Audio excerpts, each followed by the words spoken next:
Hello दोस्तों, नमस्कार। उन्मुक्त स्टडी सेंटर में आप सभी का स्वागत है। आज हम लोग समान अध्ययन का प्रैक्टिस सेट 38 सॉल्व करेंगे, जो आपके आगामी परीक्षा के लिए महत्वपूर्ण होगा। और आइए हम देखते हैं आज का हमारा पहला प्रश्न क्या है। हमारा पहला प्रश्न है, राष्ट्रपति द्वारा राज्यसभा में कितने सदस्य मनोनीत किए जाते हैं। तो इसका सही उत्तर हो जाएगा 12 सदस्य मनोनीत किए जाते हैं। इसकी थोड़ी हम व्याख्या देख लेते हैं। अनुच्छेद 80(3) के अंतर्गत राष्ट्रपति जो है राज्यसभा में साहित्य, विज्ञान, कला, खेल और समाज सेवा में विशेष ज्ञान रखने वाले 12 सदस्यों को मनोनीत करता है। ठीक है। आगे बढ़ते हैं। अगला हमारा प्रश्न है, निम्नलिखित में कौन अनन्य रूप से प्रशासकीय तंत्र से संबंधित है। तो इसका सही उत्तर आपका हो जाएगा ए, पॉल एपलेबी रिपोर्ट। ठीक है। पॉल एपलेबी कमेटी का गठन 1953 में प्रशासकीय तंत्र में सुधारों की सिफारिश के लिए किया गया था। ठीक है। और इसका तो ये जो पॉल एपलेबी रिपोर्ट है, ये प्रशासकीय तंत्र से संबंधित है। ठीक है। और जो देखिए आपका संथानम समिति रिपोर्ट जो आपका, ये भारत सरकार के विभागों में भ्रष्टाचार के विभिन्न पक्षों की तहकीकात करने तथा रोक लगाने के लिए गठित की गई थी। और आपका सरकारी आयोग जो है, जान ही रहे हैं, भारत के केंद्र राज्य संबंधों संबंधी शक्ति संतुलन पर अपनी संतुति देना था इसको। आगे बढ़ते हैं। अगला हमारा प्रश्न है, राष्ट्रपति लोकसभा में किस सीमा तक आंग्ल भारतीय समुदाय के सदस्यों को मनोनीत कर सकता है। तो इसका सही उत्तर हो जाएगा अब 2 से अनधिक, मतलब 2 से अधिक नहीं। तो भारतीय संविधान के भाग 16 अनुच्छेद 331 के अधीन यदि राष्ट्रपति यह समझता है कि लोकसभा में आंग्ल भारतीय समुदाय का पर्याप्त प्रतिनिधित्व नहीं है, तो इस समुदाय के 2 से अनधिक सदस्यों को मनोनयन कर सकता है। ठीक है। अगला हमारा प्रश्न है, वह एक अनुच्छेद जिसमें सर्वोच्च न्यायालय ने इस प्रकार व्याख्यायित कर दिया कि उसमें समस्त कल्पनीय मानवाधिकार सम्मिलित हो गए हैं। तो इसका सही उत्तर हो जाएगा सी, अनुच्छेद 21 में। ठीक है।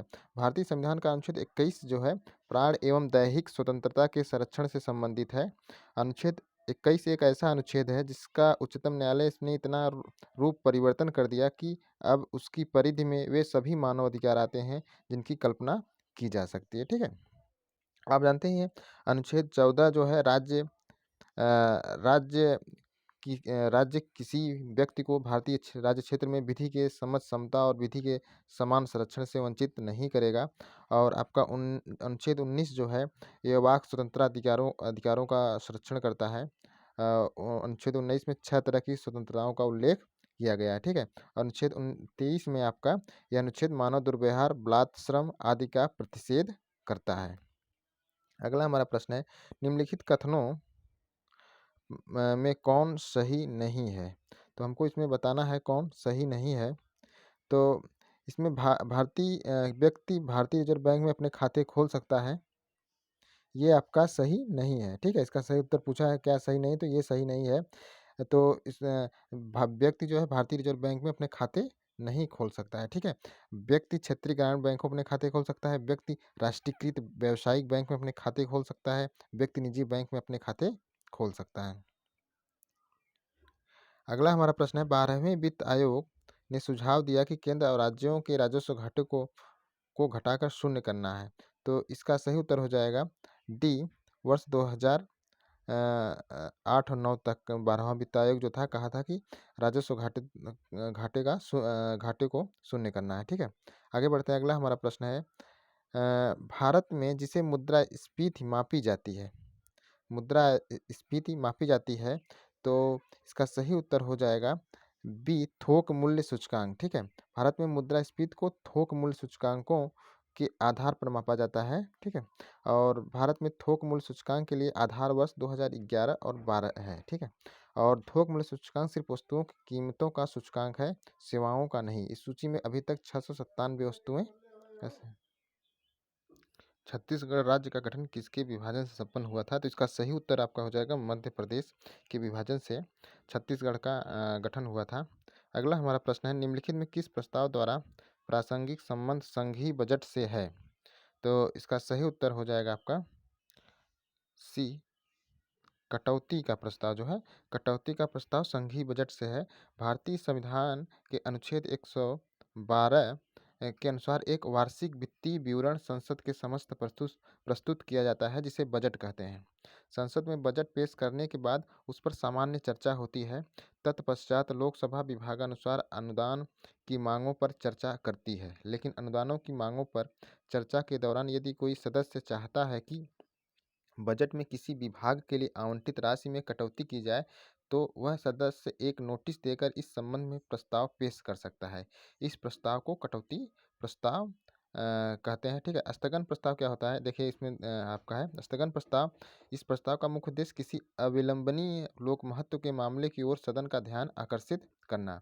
और आपका निंदा प्रस्ताव, यह प्रस्ताव जो होता है अ, मंत्रिपरिषद या किसी एक मंत्री के विरुद्ध उसकी विफलता का खेद या रोष व्यक्त करने के लिए किया जाता है। ठीक है, आगे बढ़ते हैं। अगला हमारा प्रश्न है, संविधान में कौन सा अनुच्छेद बच्चों के शोषण का निषेध करता है? तो अनुच्छेद जो 24 है वो बच्चों के शोषण का विरोध करता है या निषेध करता है। और इसके अनुसार 14 वर्ष से कम आयु के किसी बालक का किसी कारखाने या खान में काम करने के लिए नियोजन नहीं किया जाएगा, किसी अन्य परिसंकटमय नियोजन में नहीं लगाया जाएगा। ठीक है, अनुच्छेद 24 शोषण के विरुद्ध संरक्षण प्रदान करता है। और अनुच्छेद 17 जो आपका है, यह अस्पृश्यता का अंत करता है। अनुच्छेद 23 जो है आपका बाल श्रम निषेध करता है। और अनुच्छेद 19 जो है स्वतंत्रता का अधिकार है। इसमें 6 प्रकार के स्वतंत्रता का उल्लेख है।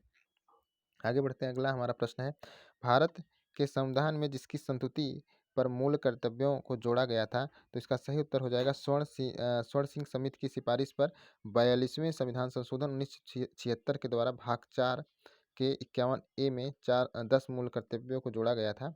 और किसकी सिफारिश पर? स्वर्ण सिंह समिति की सिफारिश पर। ठीक है, अब बलवंत राय मेहता जो इनसे संबंधित है, बलवंत राय मेहता समिति सिफारिश पंचायती राज व्यवस्था में त्रिस्तरीय व्यवस्था को लागू किया गया था। ठीक है, पंचायती राज व्यवस्था से जुड़े हुए हैं। और ठक्कर आयोग जो आपका जान ही रहे, ठक्कर आयोग इंदिरा गांधी की हत्या से संबंधित है। आगे बढ़ते हैं। अगला हमारा प्रश्न है, पंचायतों के में अध्यक्ष पद के लिए आरक्षण का आधार। तो पंचायतों में आरक्षण के लिए जाति, लिंग और जाति है। ठीक है, पंचायत में अध्यक्ष पद के लिए आरक्षण का आधार सा है जाति और लिंग है। भारतीय संविधान के भाग 9 में जो है अनुच्छेद 243 डी में पंचायतों के आरक्षण का प्रावधान किया गया है। इसके अंतर्गत महिलाओं के लिए 1/3 सीटें आरक्षित किया गया है, जबकि SC ST के जनसंख्या अनुपात में आरक्षण का प्रावधान किया गया है। आगे बढ़ते हैं। अगला हमारा प्रश्न है, देखिए मैं कुछ प्रश्न है, इसको सुमेलित करना है। और देखिए इसमें क्या सुमेलित नहीं है, ये हमको बताना है। इस प्रश्न में क्या सुमेलित नहीं है, तो हमको ये बताना है। तो इसका सही उत्तर हो जाएगा बी हो जाएगा, अनुच्छेद 226। देखिए अनुच्छेद 226 जो है धन विधेयक की परिभाषा से संबंधित नहीं है, यह उच्च न्यायालय के रिट निकालने की शक्ति है। ठीक है, अनुच्छेद 79 जो है संसद का गठन है, ये सही है। अनुच्छेद 153 जो है राज्यों के राज्यपाल का उल्लेख करता है, ये भी सही है। अनुच्छेद 124 में सर्वोच्च न्यायालय का उल्लेख है, ये भी सही है। आगे बढ़ते हैं। अगला हमारा प्रश्न है, संघ के बजट में राजस्व व्यय का सबसे बड़ा मद प्राय होता है। तो इसका सही उत्तर हो जाएगा आपका डी होगा। ठीक है, राज्यों को अनुदान। ठीक है, वर्तमान बजट में जो है राजस्व व्यय का सबसे बड़ा मद है राज्यों को दिया जाने अनुदान, जो उसका 23% है। ठीक है, इसके पश्चात जो आता है ब्याज अदायगी आता है 18%। और केंद्रीय बजट जो है केंद्रीय बजट में 2019-20 के लिए जो रक्षा क्षेत्र के लिए बजट था 3.18 लाख रुपए आवंटित किए गए थे। ठीक है, आगे बढ़ते हैं। अगला हमारा प्रश्न है, हाल के वर्षों में भारत में विदेश व्यापार में आयात की गई सबसे बड़ी मद क्या है? तो इसमें पेट्रोलियम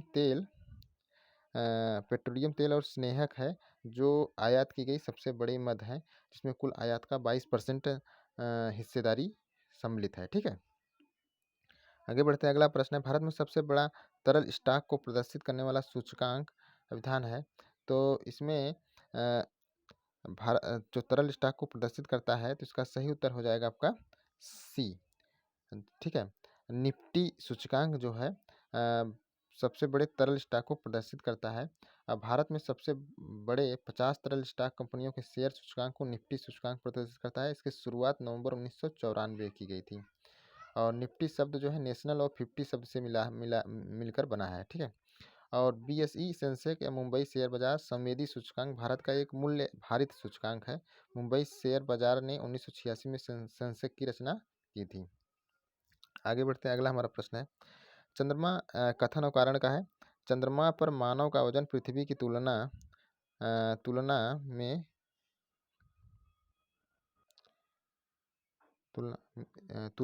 1/6 रहता है, ठीक है, 1/6 रहता है। चंद्रमा पर पृथ्वी की तरह गुरुत्वाकर्षण नहीं है। तो निम्नलिखित कूटों का सही उत्तर का चयन कीजिए। तो इसमें आपको सही उत्तर बताना है। तो इसका सही उत्तर हो जाएगा सी, ये सही है प्रश्न, परंतु आर गलत है। चंद्रमा पृथ्वी का जो उपग्रह है, चंद्रमा के गुरुत्वीय त्वरण का मान पृथ्वी के जी के मान का 1/6 भाग होता है। इसलिए चंद्रमा पर व्यक्ति का भार पृथ्वी पर उसके भार का 1/6वां भाग होता है। आगे बढ़ते हैं, अगला हमारा प्रश्न है निम्नलिखित में किसका अंशदान भारत के घरेलू उत्पाद में सर्वाधिक रहता है। तो इसका सही उत्तर हो जाएगा आपका सेवा डी, सेवाओं का, ठीक है। भारत में सकल घरेलू उत्पाद में सेवा क्षेत्र का योगदान सबसे अधिक रहता है। और भारतीय अर्थव्यवस्था में सेवा क्षेत्र का योगदान लगभग 54.3% है। नवरत्न का तात्पर्य क्या है। इसमें इसका सही उत्तर हो जाएगा आपका नॉर्थ ईस्ट सी, सार्वजनिक क्षेत्र में 9 उद्योग जिन्हें पूर्ण स्वायत्तता प्रदान की गई है, ठीक है। आगे बढ़ते हैं, अगला हमारा प्रश्न है प्रधान लौंग उत्पादक राज्य कौन सा है। और इसमें हमको बताना है प्रधान लौंग उत्पादक राज्य कौन सा है। देखिए, प्रधान लौंग उत्पादक राज्य जो है आपका 2017-18 के आंकड़ों के अनुसार जो है उसमें पहले स्थान पे तमिलनाडु है। ऑप्शन में नहीं है, जो ऑप्शन में नहीं है, तो इसका पहला स्थान जो है तमिलनाडु का है, तमिलनाडु का है। और आपका दूसरा स्थान जो है कर्नाटक का है, कर्नाटक का है। और तीसरा स्थान आपका जो है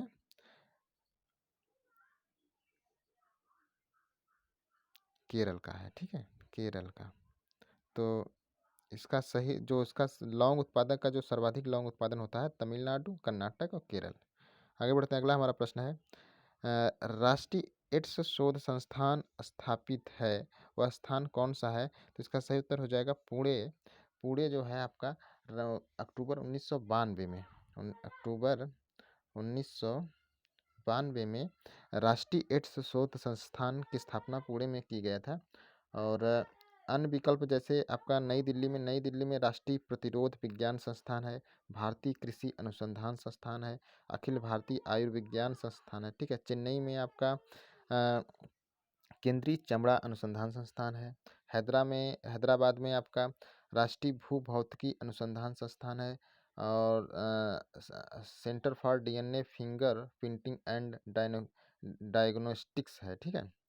आगे बढ़ते हैं, अगला हमारा प्रश्न है पहला केचुआ बीज बैंक कहाँ स्थापित होने जा रहा है।